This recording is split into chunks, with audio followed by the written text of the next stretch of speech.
welcome to another edition of Arizona Living. Today we're going to talk about the job market in Arizona. Stay tuned.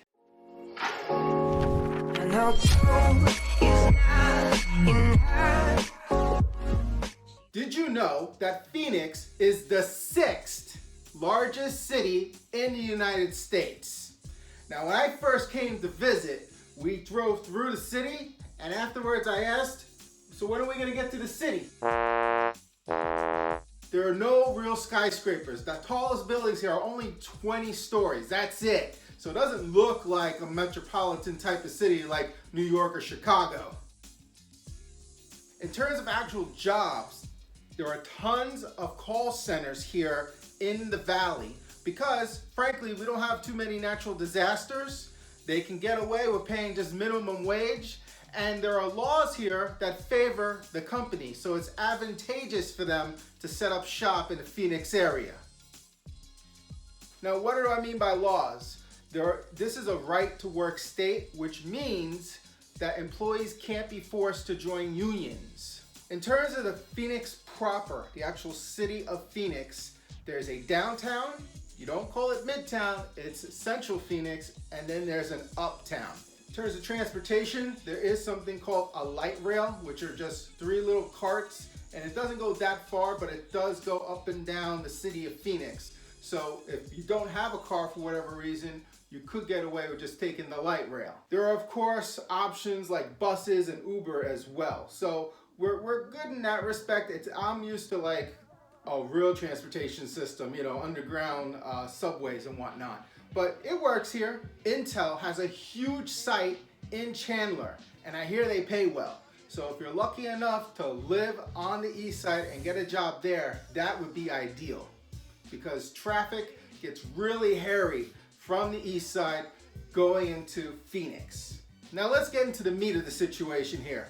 Where are the jobs? Which specific cities besides Phoenix proper?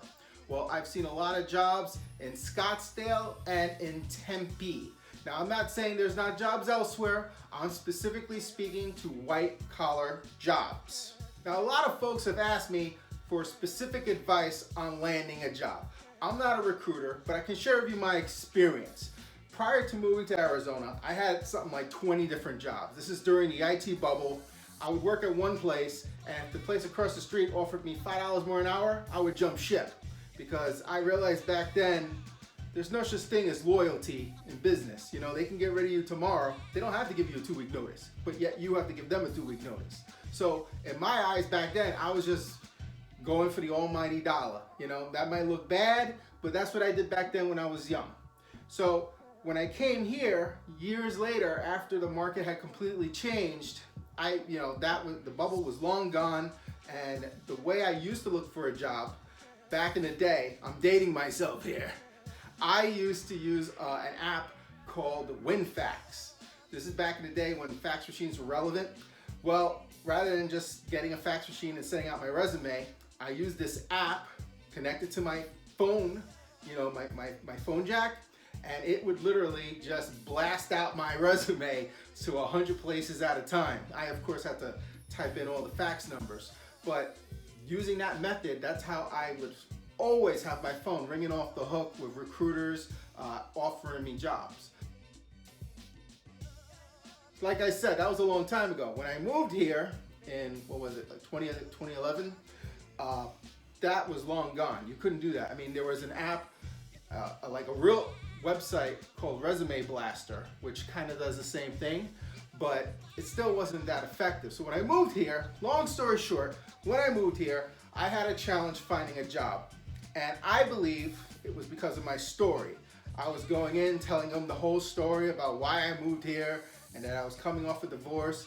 And people frankly didn't want to hear all that. So once I realized part of the issue was my story and I tweaked it, then it helped. Another big thing I did, and by the way, I actually wrote an ebook on this topic. I'll add a link below. I had to change my method because the way I had been doing things was no longer effective. So what I ended up doing, what I realized the best use of my time would be to contact recruiters, go meet with the recruiters, during the week. Again, I was unemployed at the time. And then I would only apply for jobs on the weekends. That way, it was a much better use of my time rather than me sitting there all week long applying and getting depressed because I kept seeing the same jobs over and over again.